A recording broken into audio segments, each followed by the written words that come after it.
saying my name out loud is like speaking with a mouthful of marshmallows. It fills his mouth up so much that he can barely get a letter out, but it melts just as easy as butter and seeps out his lips like water. You must be a poem, he says, with the way you smile. A poem that sails through lifetimes and is etched on the memories of lovers like gospel. He says that there are metaphors in my eyes, swelling into crescendos when I stare at the stars. No one ever looks up anymore, you know. He says I wear red lipstick like it's my mother's tongue, and that makes me a dangerous lady. That watching me watch the world like it hasn't left me gasping for air takes him to the edge of the precipice, ready to plummet at the slightest twitch of my lips. He says words cannot contain me. I will spill out and over every letter and poem. I am a rose, wet with new romance, and he is drunk on my perfume. My absence comes with a lungi that has teeth and it eats him up from the inside. He says, I have clawed my way into the darkest part of him and lit the candles that have long gone cold. And long after I leave him with a ghost town chest and a siren heart, he will search for me in sonnets, tell the midnight blue my stories, and write my name on seashores. He gently places a box in my palm. In it are all the things I own but are no longer mine. He looks at me like I am a city he is never coming back to but never wants to forget, yet he leaves me. He leaves me with chapped lips, eyes brimming with tears, blurring out the city lights. Thank you.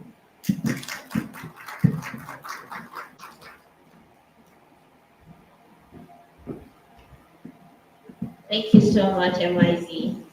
We'll have the privilege of listening to her again later this evening. The next performer will be Abubakar Sadiq. Please put your hands together.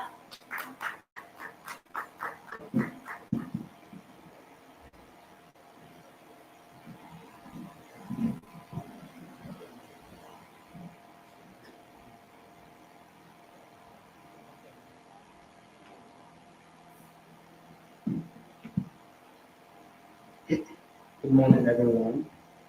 Um, I'm going to be reading some poems from my collection, this first one from University of Nebraska. Yes.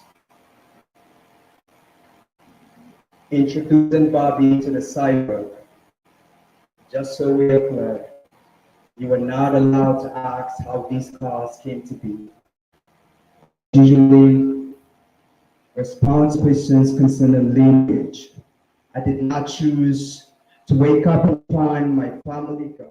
Unlike you, I am not more machine than human. I exist in multiple halves, half water, half wind, half smoke, half elegy, half rage, half homeless, half patriotic, half burnt. I am never who I say I am. I am good at telling lies. This too is a lie. Once, a few gunmen invaded our villages, dragged women and girls by the hijabs into a skyless forest. We are done trying to get used to being ushered into the monolight by unceasing gunfire. To witness the night here is to open yourself to the nudity of bloodshed. When asked by a stranger about how many people I have lost, I began with my name and the debts that haven't stopped leaking through my mouth. It is better if you never ask for locals how to dress a country's wound that never stops bleeding. I know of widowed women whose hands have held ash from burnt bodies. It is likely we may never meet again. I am the type to thirst for sleep in the middle of the world, tumbling towards the sun. Please remember me that way.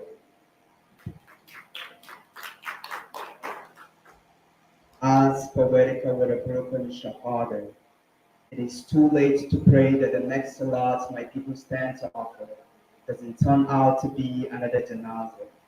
A lot has changed around here. There's no one left to tell exactly where the city's bright lights disappeared into.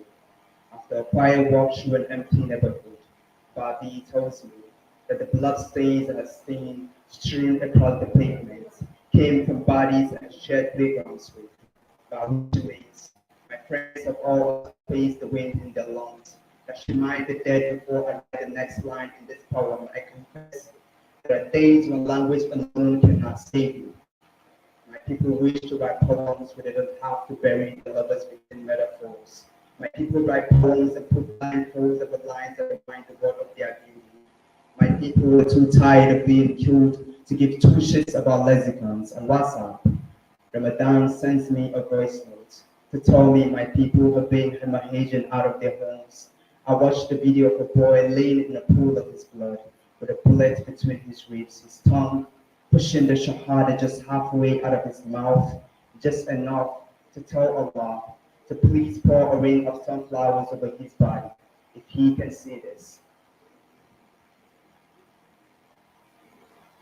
News reports confirm the cyborg is missing, and while I'm walking out of the masjid, I am asked if I still desire to be the wound that outspaces the healing hands of time. And man hands me a newspaper with a headline that reads, since 2007, as many as 2,000 women have been held captive by Boko Haram. In my room, a stray moth flutters helplessly around a lamplight. I watch my shadow tremble across the windowless walls. Police officers stop by my house to ask a few questions. I tell them the cyborg and I pitched chairs the night before. I offer them cups of coffee. I tell them to love the country. Water they good. When asked if anyone has ever gone lost in my family, I tell them we come from water. My grandfather had a crocodile for an alter ego. I speak with a full conviction. My mouth, a faucet, flooding the room with lies. I say nothing about women who drown, seeking safety in the mouths of rivers. I told them the bird often choked in the smoke of our burning city. They asked if I'm shocked by recent events in the country. I told them everyone at loss returns to me as wind. I excuse myself to ululate in the bathroom, the sobbing and offering to quiet the memories swollen in my chest. I asked if the cyborg had any enemies. I point to my country on an atlas. Thank you.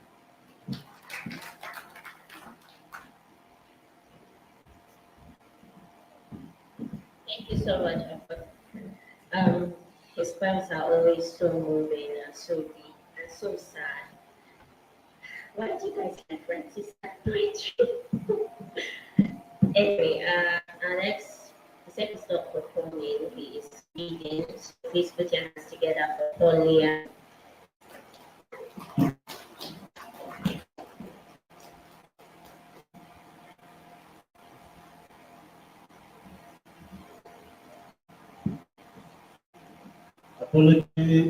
Apologies to the poets in the house.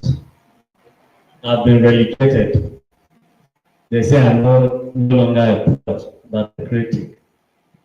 I'd like to read a few scribblings that I've been able to do in recent times.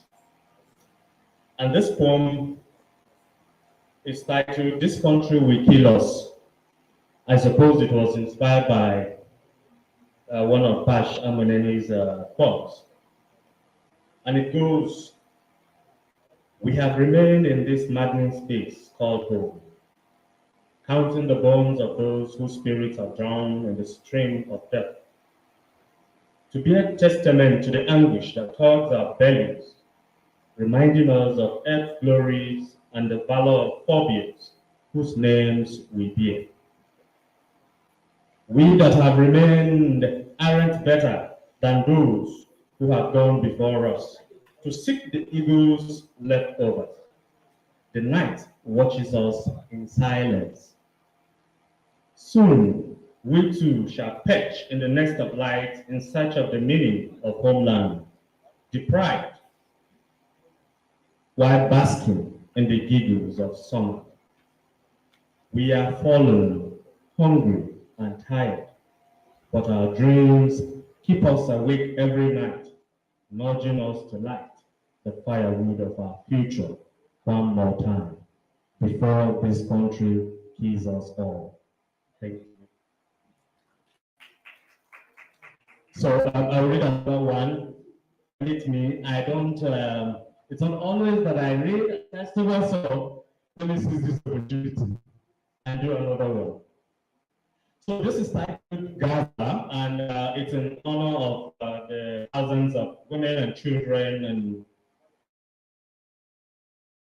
people that have been killed by the Israeli war in Palestine.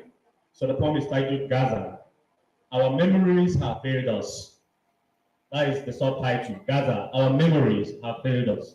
And it goes, a memory lost to the snares of Amory, a memory written with the blood of infants, mothers and old folks who had no say in the politics of their annihilation. They watched, they cried, they hid, they died as bullets engraved in Nazism. In their hearts for the sins of living, life is a disloyal ally in the face of grief. They yearn for water, for food, medicines, and shelter as UN negotiated the opening of humanitarian corridor to a graveyard. For Gaza had become rumbles and dust of flames, transporting the aroma of barbecued flesh to the far corners of the earth. Allah was silent. He is still silent as Saudi Arabia contemplated the worth of dollars and bliss of hedonistic inquest to care about a lifeless child's wailing, a woman whose womanhood has been dented by the IDF's incursion into her home, invited by Hamas. They throng like bees in search of a new come to deposit their hate. We will never know the meaning of love again. It is a sour taste that smells like a rotten wound, or the resilience of a blood-stained child. We will never know. Our memories have failed us. Thank you.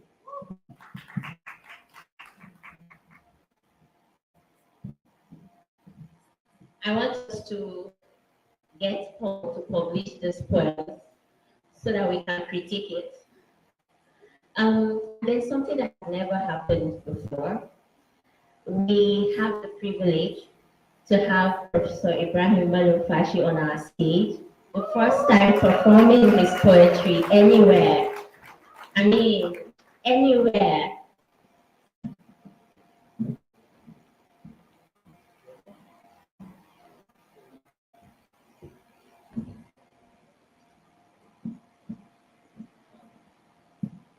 Hello, everybody.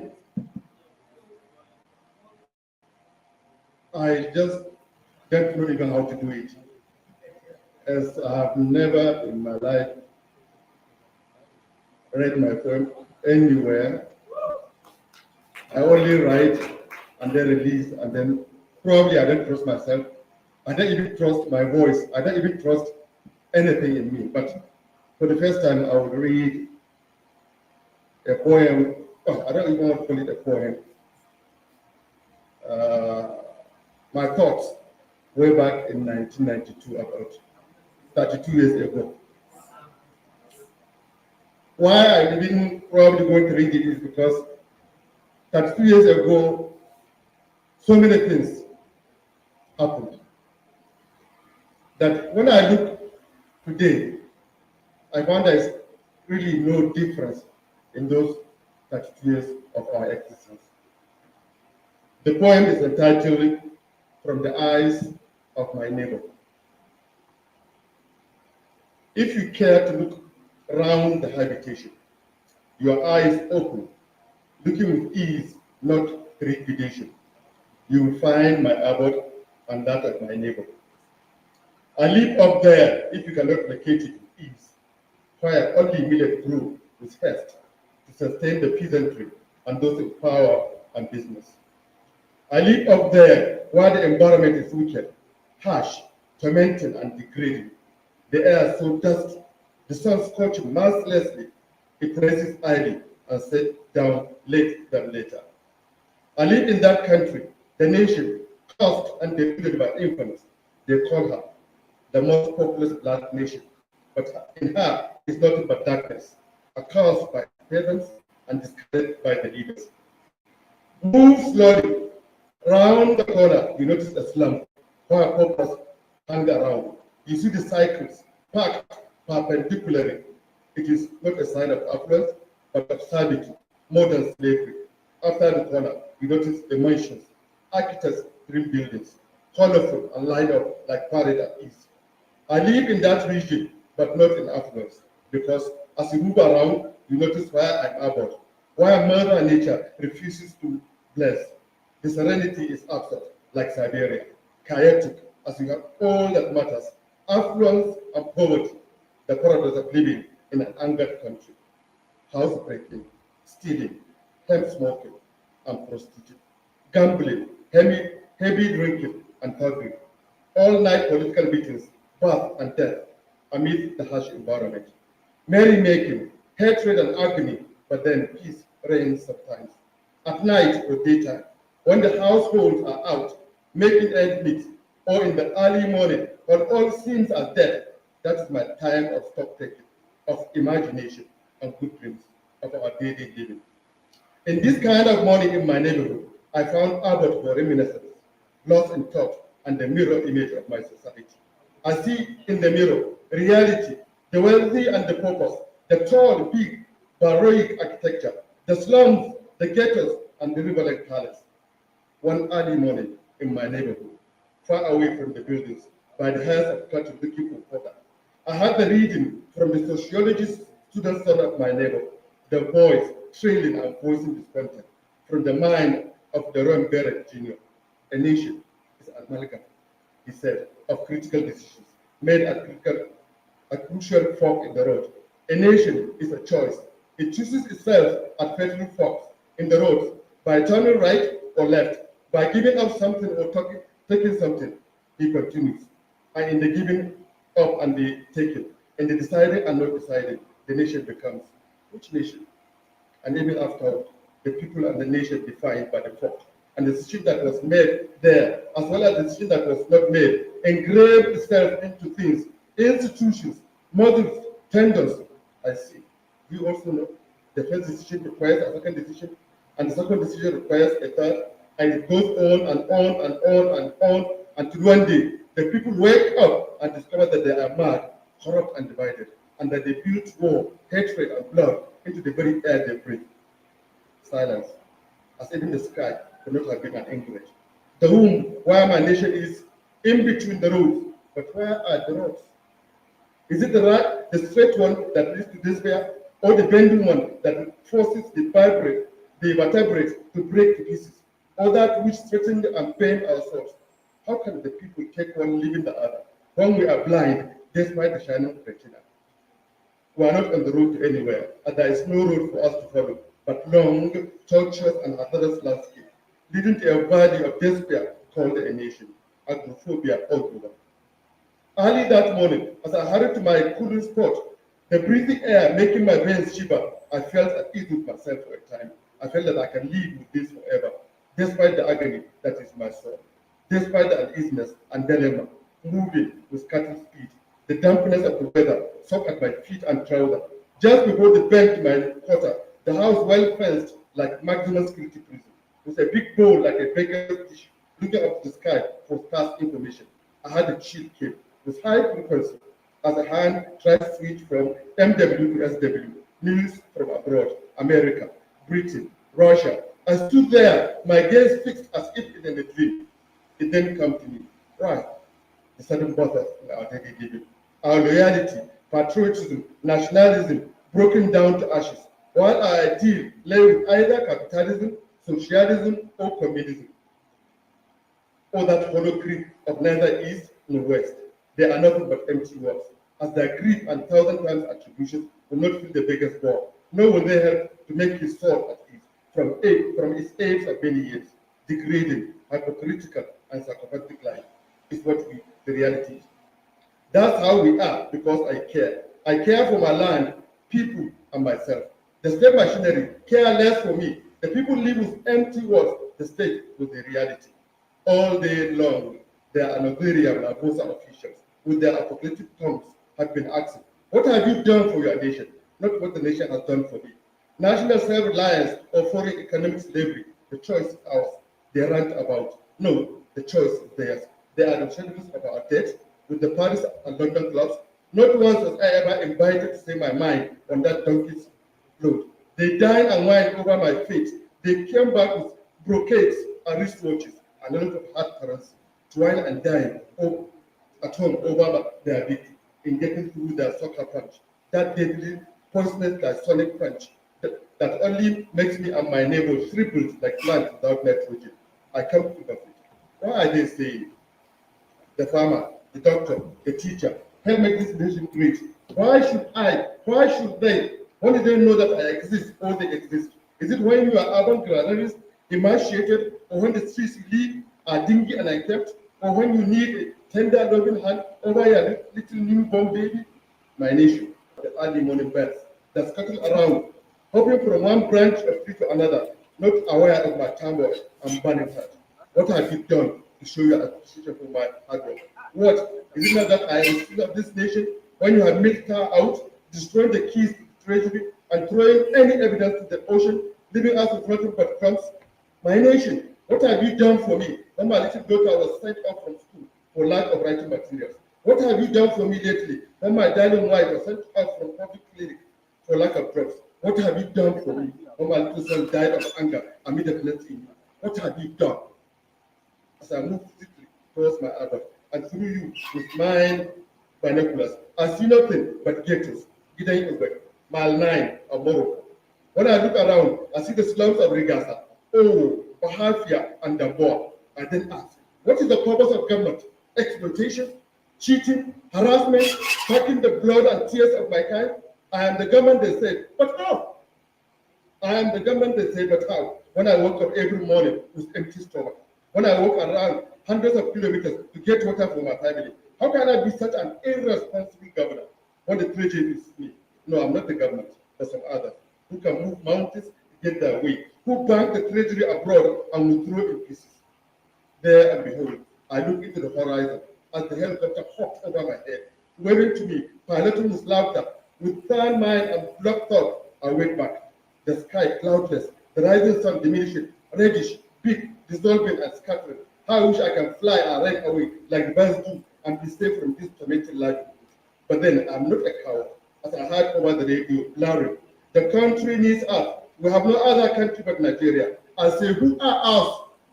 Who are we? The call was not for me as I passed the house, not for my neighbor who was just then feeding the animals from the grasses by his hand. Why should I care with the nation's agony when I walk on foot hundreds of kilometers to sell my 1 kilo wire? Why should I care when I carry water on my head hundreds of kilometers to my distant village? Why should I care when I roam about for my family hundreds of kilometers to mere consulting clinics? Why should I care when the call was not for me but for the caller? Take it, if I do care, and then my blood pours in gallons from laboring to make this nation great. They only laugh at me. Why should I care when the nation calls for me for reconstruction, social rejuvenation, economic revitalization, cultural revolution, and national development? Why not my nation, my own nation, and that of my neighbor? Give my neighbor and me an amphetamine and see the direction.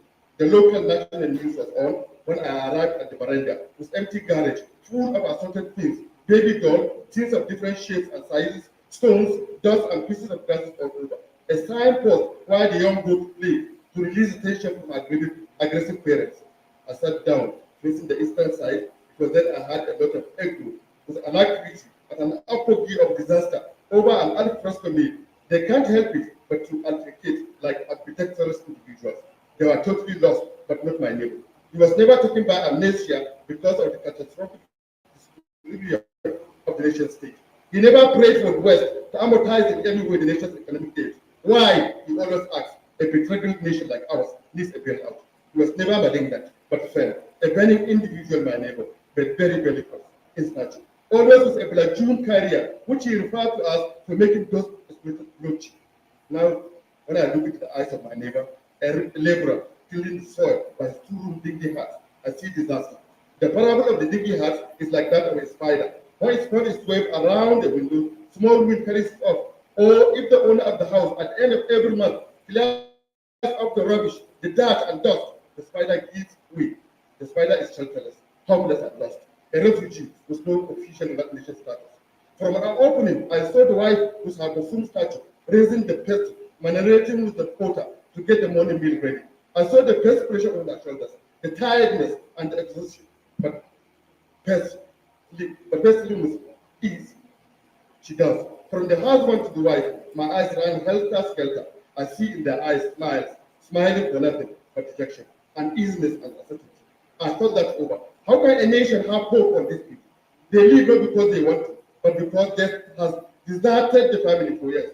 With plain grace stuck in their stomach, I watched them pray, my ears prickled, beyond, hands up in the sky, like the biker, appealing, oh, in death, that merciful sleep, that peaceful atmosphere, that dark but joyful flame, come and visit this house, Lord. Bless this house with your mercy. Come, come, come, oh, you death. As their hands collapsed by their side, and I see those tears, my heart hardened the more. Why don't I talk against them, those norms of individuals? Why? When I can see the fight. Why then would I fight? When I have the strength to fight. Why then would I fight? When I have the pain to fight. Why then would I blow? When I can feel the tension. Why then would I bear? When I have the will to take it from me. I would. If I should get hold of a rifle, I will throw it at the government house, inside the meeting chamber. If I should have my way, I will set ablaze the meeting chamber. If I should have my way and I am able to get hold of their necks, I will conduct a PV section, bringing out their viscera, touching into them with force and peace. Why would I make so much by preparation when the state is quite free to me? My state is a miscreant state. Why then would I be misinterpreted? Why should I mollycoddle the state when it has discarded me like a marine? Sighing from my inner thoughts, I saw him coming, shaking hands. I feel the rising temperature, tension, aggression, and uncertainty for the future. We are intrepid, my neighbor and I, very much intransigent. Wait till you hear and feel the grief and gnashing of teeth, then you will understand. Looking at the three of them by the wayside, the children of my neighbor, lost, eating up Erasmus and Arthur. The little boy holding the stack of coal that surround the building, lean, with protruding stomach and big eyes. The small buttocks being carried by small poles of leg and swinging hard of stick. In the horizon, a car siren horns from two. Looking from my hideout, I saw the ambulance. The doctor came to the neighborhood, not to the neighbor on my left, to the government official on my right. From the windows, I can see the stethoscope, diagnostic experiment full of grammar. My neighbor knows his wife to not deceive her. Malnutrition, no, not that.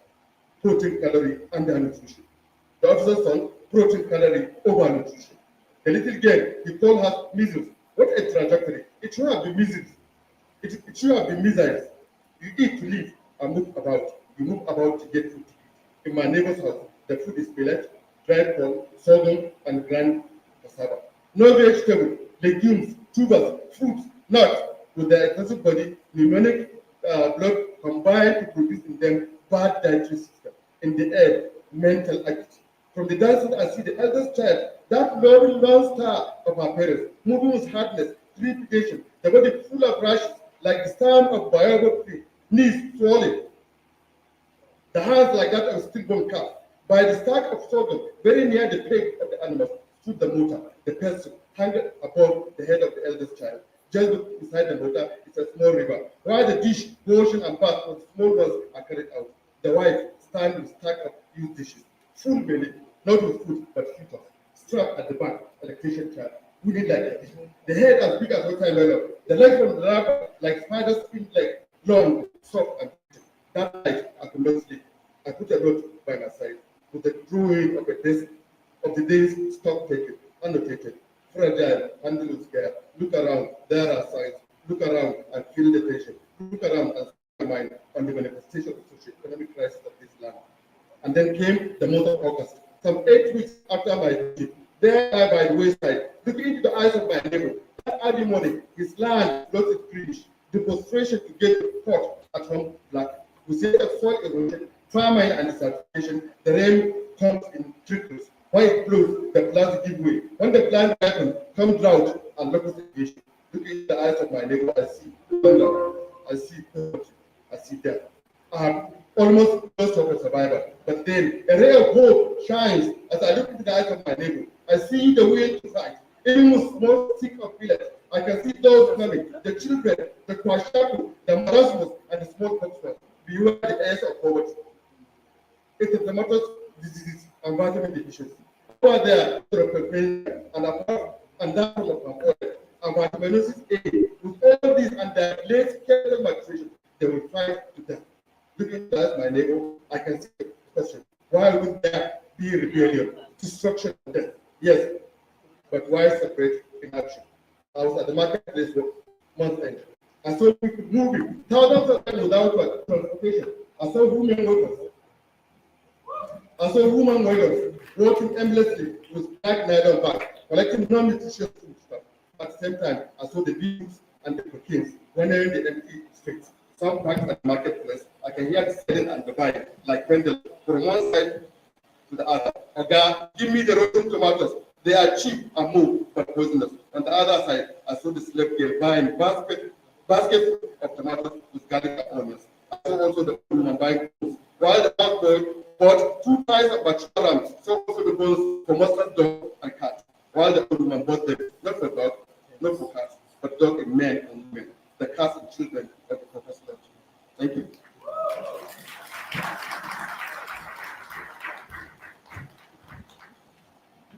Okay, it's not enough. One more time. Till he sits, please. Thank you so much for sharing, sir. And we'll take the last performance, Carl. Sharp, sharp.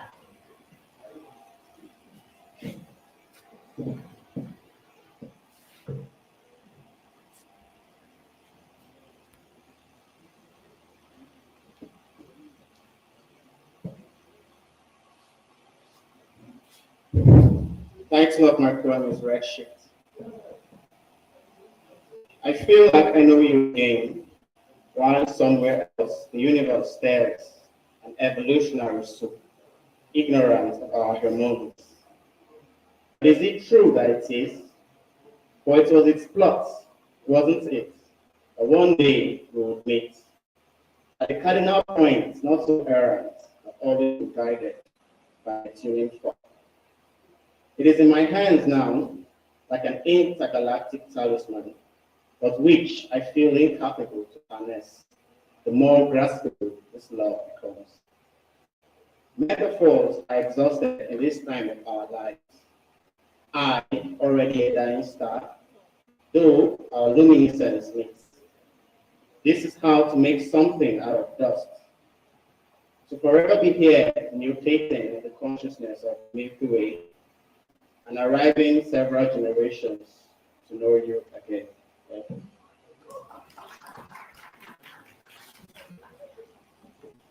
Thank you so much. Please put your hands